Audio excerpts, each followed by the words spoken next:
চীনের রোবট নিয়ে কথা যখন উঠলই তখন চলুন আপনাদের দেখাই নিউ ইয়ারে কেমনভাবে সেজে উঠেছে ড্রাগনের দেশ। শুরু হয়ে গিয়েছে চীনের নিউ ইয়ার, আর নতুন বছর ঘিরে আলো ঝলমলে চীন।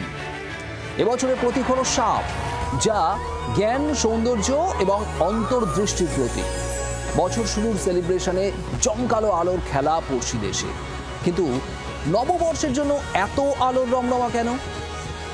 চীনা লোককাহিনী অনুযায়ী নিয়ান নামে এক সমুদ্র দানব প্রতি বছর নববর্ষের শুরুতে বিভিন্ন গ্রামে আতঙ্কের সৃষ্টি করত। কিন্তু মানুষ পরে বুঝতে পারে যে এই নিয়ন দানব লাল রং এবং জোরে জোরে শব্দকে ভয় পায়। সেই থেকেই বাজি পোড়ানোর শুরু। নিউ ইয়ার সেলিব্রেশনে লাল মাস্ট, লাল পোশাক আর লাল রঙের জিনিস দিয়ে সাজে ঘর, রাস্তা, শহর।